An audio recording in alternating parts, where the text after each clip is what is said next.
Good afternoon. Great win on Saturday. Hard-fought win over a really good football team. Excited the way the guys competed and played. I thought we played really physical. Obviously, it wasn't perfect. We made a lot of mistakes, things that we're going to continue to learn from. For moving forward, we have to shore up a number of areas. We've got to continue to play better and progress. We're still just flipping the page from September to October, and we need to play our best football moving forward. And our guys will learn from the tape. But when you know each other so well, you're going to have some of those missteps against a team like South Dakota State. I was really pleased.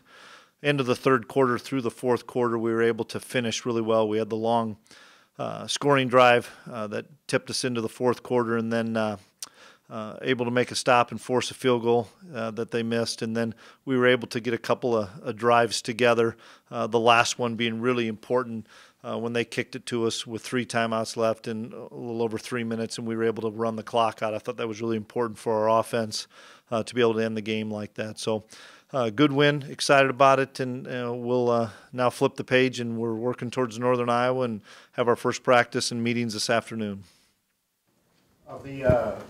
Sharp a number of areas. Is there one on top of the list, or one? For me, it's more communication. Our communication was not very good, especially on the defensive side in the first half. They came out in a number of different looks that we have to be able to adjust to, and I don't think we did a great job of communicating what those adjustments were. And it took us a while to get those things going. And then, offensively, I think we have to start faster. We didn't get off to a very good start there, and had some 3-and-outs, and we're fortunate that Jalen Allison made the really good play. So more from a schematic standpoint, as far as being better offensively, defensively, we know we need to be better there. But it's just communication, we need to be much better. This was a part of the wide receiver rotation. Does that note kind of a change in what you guys are thinking moving forward with him, or was this maybe part of the 4 games thing? It was part of the 4 games thing, and we thought it was a good matchup for us there. We needed to dig out some safeties in the run game, and Dimitri's really, really good at that. And not only that, he's a good special teams player. So it was just one of the 4 that we chose.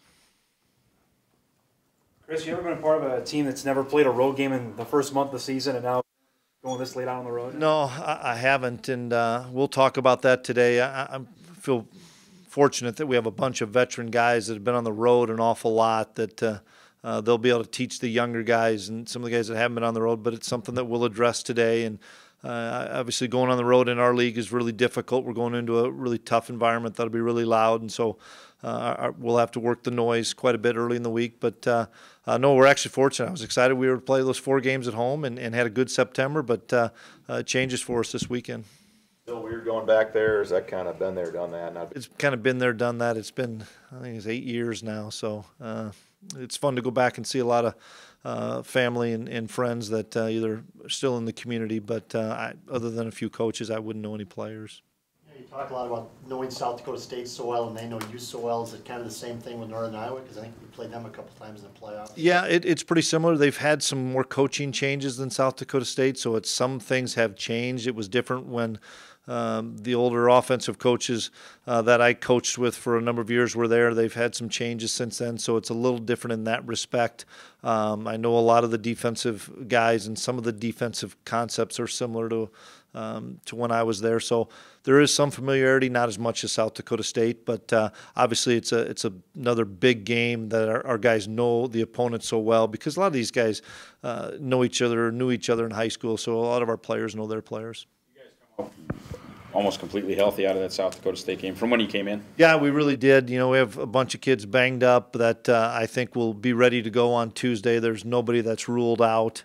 So we're pleased with that. We're still hopeful that we'll get Noah Gindorf back this week. He had an ankle sprain that just wasn't able to go. We're anticipating him practicing this week, so that'll be good to get Noah back in the mix. And hopefully, we'll knock on wood, we'll find out more today and tomorrow what those guys that are banged up could do.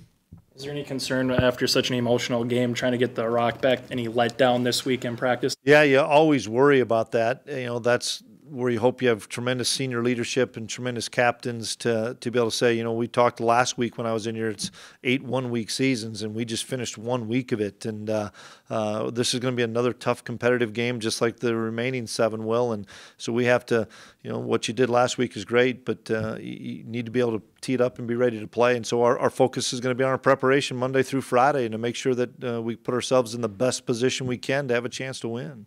Even with all the familiarity of playing Northern Iowa, especially down there, is that still probably one of the toughest environments in the league?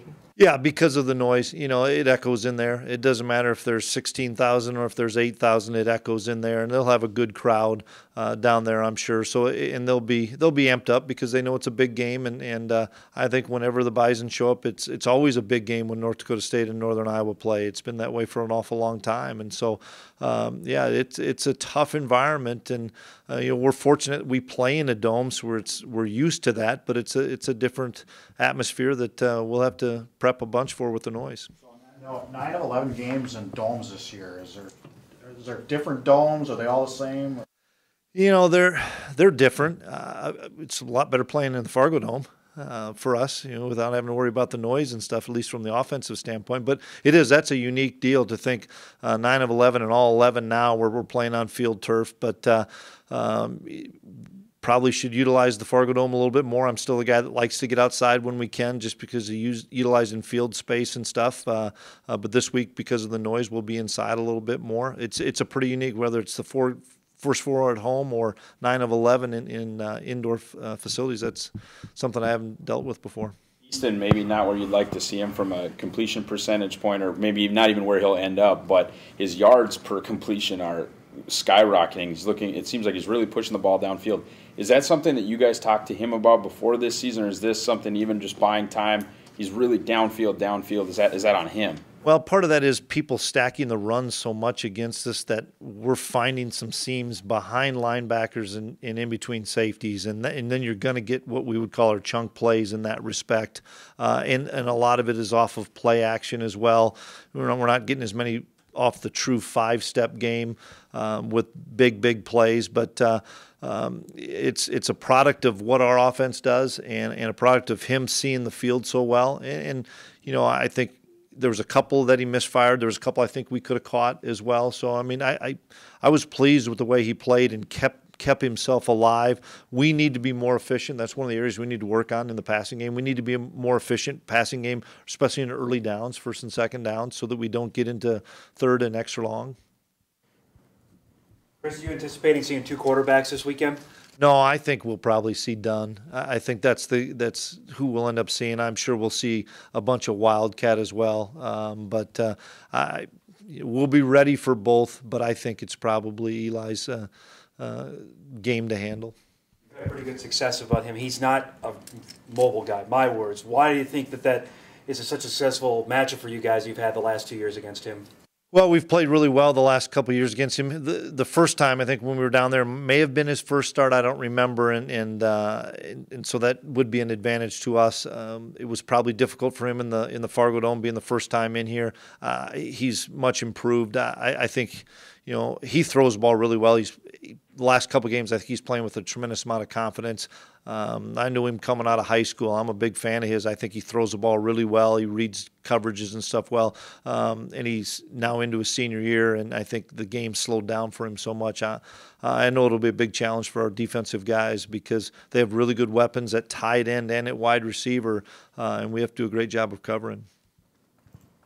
Special teams, Chris, first conference game where he had to play full 4 quarters and make sure all the kicks were right on the money. Wags was, named Missouri Valley Specialist. What did you learn after that game? Well, I was really pleased with Garrett. I thought he did a tremendous job. It really flipped the field at critical times for us, and that was the key, is at critical times. I thought our coverage units were really good. We're still continuing to work on and continuing to improve on our return game. It's something that is really has to continue to get better. We had one punt return. We blocked everybody, and it was a short punt. And then one kick return, we probably should have stayed in the end zone. The other couple we had blocked up except for one guy, and the kid made the play. And all 11 got to do their job. Karch about as good as you've had from just an interior pass rush perspective?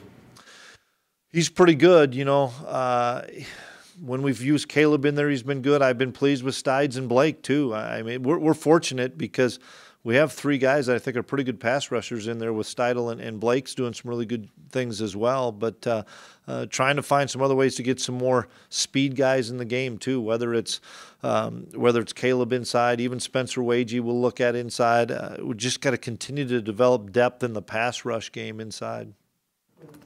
On kickoffs, does Bruce have a rule that you guys tell him if you're 2 yards deep, take it out? If you're 3 yards deep, don't take it out? Because a lot of balls Saturday where it was kind of... If it were around the hash, I'd be okay at 2 yards coming out. But the further you get into the corner, then you don't want to bring it out. And that's something that we as a coaching staff need to clean up with him to say, hey, as far as you get over there, the one that kid made a great kick and put it almost on the pylon. Those are ones that are really tough to bring out. We need to take a knee there, but probably 2 is what our distance is. Now, the further in that corner it is, boy, I wouldn't be bringing it out. And that's where we've got to look at the fair catch. It's just, once again, how quickly can I get over there and realize where I'm at, too. You still see these guys on their recruiting trail in the cities? Is that still the battleground with UNI? Yeah, obviously a lot of other schools are in there as well, but they're doing a really good job in the Twin Cities. Coach Ince runs into them all the time. We're battling with them in Wisconsin, Chicago, Kansas City, St. Louis, even the state of Iowa. In battles there, so they're in the upper Midwest, and so it's important because it's no different than South Dakota State. We're all on the same kids. What do you see out of them defensively? They've had a couple of shutouts in a row, it looks like. They're really good up front. They're always really good up front. They play really physical. They get great knockback. They don't read and react. They're a penetrating defense, which results in a lot of negative plays for an offense, and we have to eliminate the negative plays. And even if it is a poor play, can we get back to the line of scrimmage? Can we get 1 or 2 and not end up in 2nd and 13 or 14 where they can lay their ears back and come after the quarterbacks? I think they have tremendous pass rushers. Their linebackers are all seasoned guys that have done a nice job. Secondary, they're playing some new guys out there, and they've played a number of guys in the secondary through the first 4 games, so we've got to kind of get a beat on which guys they're playing and where their strengths and weaknesses are. But they're really good up front, and you're right, they've shut out the last 2 opponents. Do you anticipate they'll move Neal around a lot, or do you just anticipate maybe that being a matchup to watch with Dylan? That's a good question. I'm not sure. I mean, he's been where he's been, but they've moved him around in previous years. He's a really special, talented player that's one of the best pass rushers in FCS, and we will have to know where he's at because I think he can be really disruptive and he can take you out of a lot of things in your passing game, as well as he's a really good run defender as well. Chris, when a guy like your home area, how often has that happened now that Northern Iowa may want to close off the border? Is that something you still want to get back into Iowa? We sure do. We want to try to find the best players wherever they're at, and we have some ties between Coach Ince, Coach Mess, and I. We have some ties to the area, and we know a lot of the Iowa high school coaches. So we're trying like heck to find some of those guys and try to get them on our campus. And Lance was one of those guys that came to our campus and really liked what he saw and felt like he could make this home for the next 4 to 5 years. And I know Lance was really excited about his decision. He's got some of his best friends of his life on this team, and it's no different than any other state that's close to us. We want to try to identify the best guys and try to get them to visit NDSU, and if they're a great fit for us, then we're going to recruit them. How has the 4 games rule affected what you guys are doing from a strength and conditioning and like a nutrition standpoint? Because there used to be, this is what the redshirt kids do, and this is what the playing kids do. Yeah, well, the kids that haven't played at all, they're on the same program they've always been on. The ones that have played, like Phoenix is not on a development program. He's just with the older guys, and some of the younger guys, it's been a little bit of a split as far as maybe getting a little bit of the weightlifting time in, not the full hour and 15 minutes because we don't have the time to do it with the 20-hour limit, but maybe getting a little bit there and then getting the last half of the meetings with some of the guys like Kaiser and Talbert and some of those other ones. But the majority of our guys are truly in the developmental lift with Coach Kramer 4 days a week. You gonna travel more guys now? We're able to travel 64. It's up from 60. But you could travel 70 if you wanted, Mike, and warm up 70 and play 64 if you wanted to. We're still looking at that from an injury standpoint and things, but we'll make sure we'll have our full complement of 64.